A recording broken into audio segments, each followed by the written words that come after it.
This is John Paul Rai. I'm coming to you from Tokyo, Japan, and I couldn't have picked two more controversial people to make a video about than these two. And Donald Trump will be relevant. I'm not here to get political, say I like him, say I hate him, but understanding what's going to happen with his new social media platform, Truth Social, is going to help understand what's happening with Amber Heard, and it's going to help dive into a question that I get all the time, and advice you could say I get all the time, but not just me, channels like myself or anybody that's covering Amber Heard who is an opponent of Amber Heard, because I'm going to talk about opponents of Donald Trump and what they're going to do and what they're going to have to do when his social media kind of gets off the ground.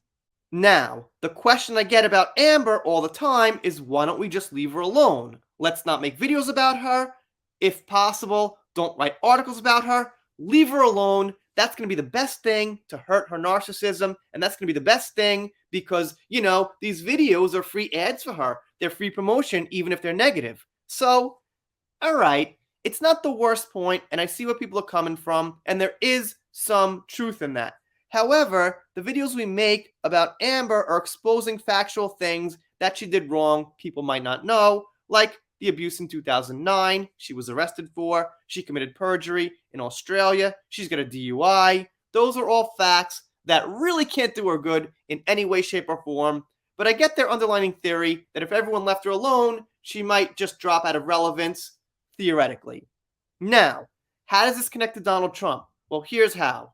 As you can see, CNN there, MSNBC, and Twitter are all opponents of Donald Trump. But when Social Truth comes out, Truth Social, getting mixed up already, comes out, then they're going to have to report on that because CNN has built a huge following over 4 years making negative videos, articles, and stories about Trump, as MSNBC has. Twitter a little different, but obviously they banned him. And the thing is, when CNN wants to write an article about Donald Trump or a news story or a video, they've got to go to his social media. They've got to go check what he's doing on his social media. And that also brings all the journalists against him on that social media. So they're going to have to go there and give it attention and write about it.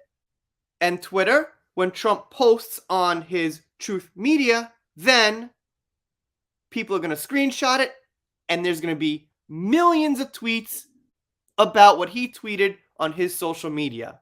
So that, in effect, is going to help him, even though they're opponents. So, here's the thing. What's the catch-22 that Amber Heard opponents and Trump opponents both have is that they can't really stop reporting because we gotta know.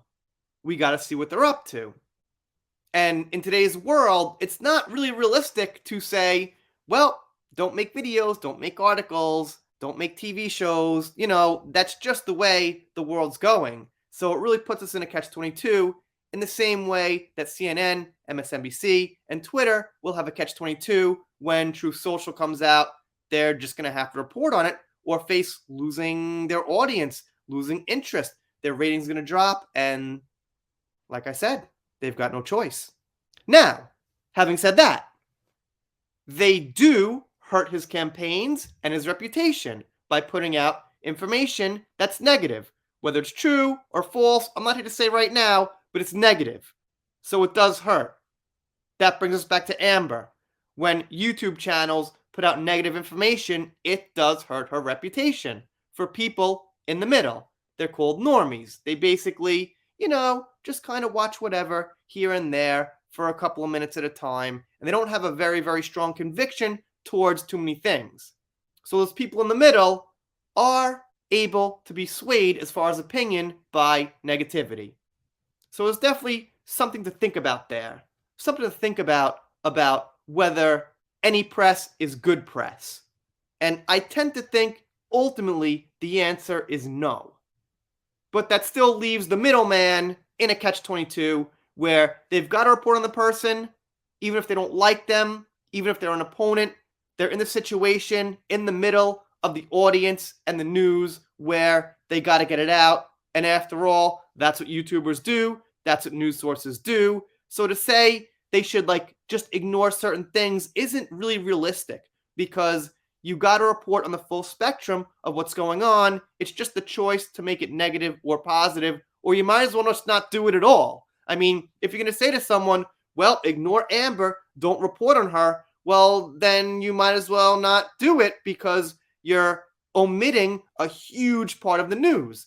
Same thing goes for CNN and MSNBC and Twitter. If people said, well, don't report on Trump, you're going to keep them relevant. They've got to. That's what they're doing. If they're going to not report on Trump and Truth Social, which is going to get millions and millions of followers right away off the bat, they're not doing their job. They might as well not do news. They might as well just do cooking or a Lego show with stop motion and put together police stations and fire trucks and stuff and, be C Lego NNN or something like that. And it's just not realistic is what I'm saying. It's a catch-22 for the people reporting the news. So it's really not worth thinking about, like, stop the attention. What you could do is stop the buying. You don't want to buy products she's in, okay? You're not going to buy 10 copies of Aquaman 2 and say, I hate it, I bought 10 copies and I throw it away. No, you don't buy the products if you don't like the person, but you still got to report the negative things when they're factual. You guys, let me know what you think down below. Doing shout-outs, special thanks, things like that. If you're not subscribed here, consider it. I'm doing Death First Heard, celebrity news, pop culture. For the record, this channel's neutral, and that's that.